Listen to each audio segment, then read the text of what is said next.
আসসালামু আলাইকুম প্রিয় বন্ধুরা, আশা করি ভালোই আছেন। আপনাদের মাঝে আজ যে রোগটি সম্পর্কে বিস্তারিত আলোচনা করবো সেটা হলো লিউকেরিয়া বা ক্ষয় রোগ। এই রোগটি মহিলাদের বেশি হয়। আর জানাবো এই রোগটির কারণ কি, এই রোগটি হলে কি করণীয় এবং এর চিকিৎসা কি। তবে তার পূর্বে যারা আমার ভিডিওটি দেখছে তারা ভিডিওর নিচে ফলো বাটনে চাপ দিয়ে সাথে থাকুন। তো চলুন শুরু করা যাক। লিউকেরিয়া বা ক্ষয় রোগ মহিলাদের যৌনি পথ হইতে সাদা, হলুদ, বাদামি ও সবুজ নিঃসরণ নির্গত হওয়াকে লিউকেরিয়া বলে। এ রোগটির কারণ কি? এ রোগটির কারণ মূলত যৌনির পথে ট্রাইকোমোনাস ক্যান্ডিডিয়া জীবাণু দ্বারা সংক্রমিত হলে, এক ধরনের ছত্রাক আছে, ওই ছত্রাক দ্বারা আক্রমিত হলে এই রোগটি হয়। এছাড়া গর্ভধারণের সময় হতে পারে, ওভুলেশনের সময় হতে পারে, মাসিকের আগেও পরে হতে পারে অনেক সময়। তাছাড়া পিল খাওয়া বা কপার টি করার জন্য হতে পারে। মহিলাদের জন্ম বিরোধী পদ্ধতি কপার টি করার ফলে এই রোগটি হতে পারে। তাছাড়া ভ্যাজাইনাল ভ্যাজাইনাল অ্যাডমিশনের কারণে হতে পারে, ভ্যাজাইনাল এডিশনের কারণে হতে পারে। তাছাড়া সার্ভিসের মধ্যে গ্ল্যান্ডের সংখ্যা বেড়ে গেলে এর কারণে হতে পারে। যৌন জীবনে অসুখী হওয়ার কারণে সার্ভিসের গ্ল্যান্ডগুলোর নিঃসরণ বেড়ে যায়, তাতেও হতে পারে। স্বামী স্ত্রীর মিলনের সময় হতে পারে, অর্থাৎ স্বামীর কোনো কারণে গনোরিয়া রোগ থাকলে, কোনো কারণে গনোরিয়া রোগটা যৌন মিলনের সাথে, যৌন মিলনের সময় পুরুষের বীর্য থেকে মহিলাদের এই রোগটি হয়ে যেতে পারে। তাই বলছে স্বামী স্ত্রী মিলনের সময় হতে পারে। এছাড়া পুরাতন আমাশা, কোষ্ঠকাঠিন্য হলে, মাসিকের কাপড় অপরিষ্কার হলে এই রোগটি হতে পারে। তাছাড়া লিগুরিয়া আক্রান্ত মহিলাদের কাপড় চোপড় পরিধান করলেও এই রোগটি হতে পারে। এখন জানাবো এই রোগটির লক্ষণ কি। এই রোগটির লক্ষণ হলো মূলত রোগিণী অর্থাৎ মহিলা রোগিণী কমপ্লেন করবে তার যৌনি পথতে সাদা, হলুদ, বাদামি ও সবুজ জাতীয় নিঃসরণ বের হচ্ছে। এটা মহিলা বলবে, রোগীটি বলবে। তাছাড়া নিঃসরণের কোনো দুর্গন্ধ থাকবে না, অনেক সময় দুর্গন্ধ থাকতে পারে। যৌনিতে চুলকানি থাকবে এবং উরুবে মিউকাস নিচের দিকে পড়বে, সাদা স্রাবটা নিচের দিকে পড়বে উরুবে। তাছাড়া যৌনি পথের বাইরের দিকে বা ভালভাতে ঘা হতে পারে, চোখের নিচে কালি পড়বে। এই ধরনের রোগীদের অনেক সময় চোখের নিচে কালি পড়ে এবং সার্ভিসের মুখে ফোসকা গলানোর মতো লালচে দেখা অনেক সময়। এসব মহিলারা একটু চিকনে ধরনের হয়ে থাকে, অর্থাৎ এ ধরনের রোগীরা ভগ্ন স্বাস্থ্যের অধিকারী হয়ে থাকে। তাছাড়া তলপেটে, কোমরের যৌনাঙ্গ ব্যথা হবে এবং স্বামীর সহবাসের সময় ব্যথা হবে। এসব রোগীদের সাধারণত খিটখিটে মেয়াদ এবং হাত পা ভেঙে আসবে। আবার বলছে এ ধরনের রোগীদের সাধারণত খিটখিটে মেজাজ হবে এবং হাত পা ভেঙে আসবে, অর্থাৎ রুগ্ন স্বাস্থ্যের কারণে এবং শরীর দুর্বলতার কারণে হাত পা ভেঙে আসবে। শরীরে ক্যালসিয়াম এর অভাব দেখা যায়, এই জন্য হাত পা ভেঙে আসবে। ঘন ঘন প্রস্রাব হবে এবং প্রস্রাবের জ্বালাপোড়া করবে। এখন জানাবো এ রোগের চিকিৎসা কি।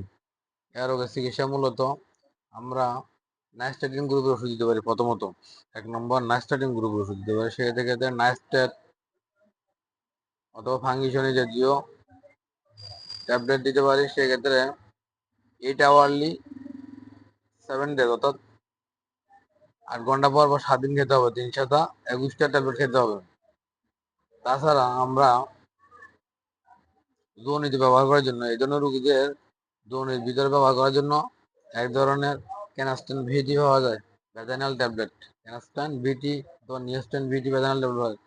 এগুলো মাসিকের সময় এড়িয়ে দেওয়া বা ব্যবহার করা উচিত। সেক্ষেত্রে 3টি ট্যাবলেট থাকবে, প্রতিটা প্যাকেটে 3টি ট্যাবলেট থাকবে।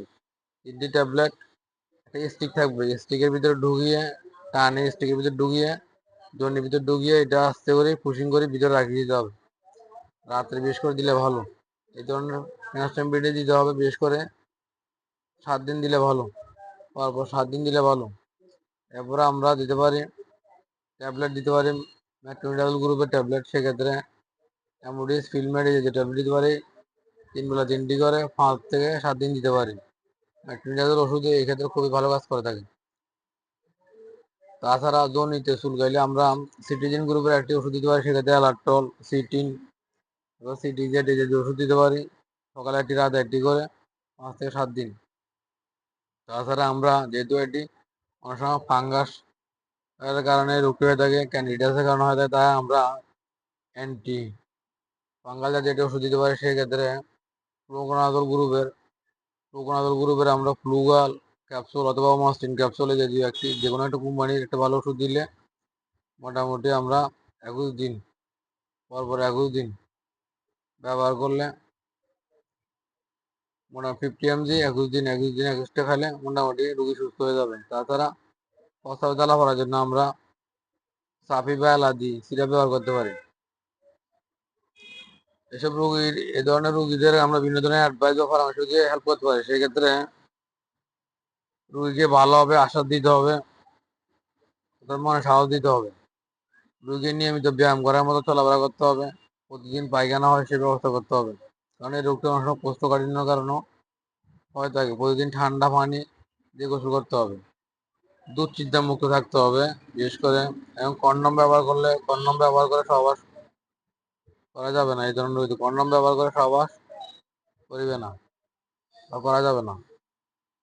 দুশ্চিন্তা মুক্ত থাকতে হবে। জরায়ু সংক্রমণ থাকলে এক্ষেত্রে অনেক সময় আসোকাইস হার্বাল জাতীয় সিরাপ আছে, সেক্ষেত্রে সেটা ব্যবহার করা যাবে। দুর্বল থাকলে রোগী ডিম, দুধ, মাছ, মাংস খেতে হবে। গর্ভাবস্থায় হলে এই রোগটি 5% জেনসিয়ান বা আয়োডিন কালি তুলিতে দিয়ে দৈনিক ব্যবহার করতে হবে। এক গ্লাস উষ্ণ পানিতে হাফ চামচ মিশ্রিত করে এক গ্লাস উষ্ণ পানিতে হাফ চামচ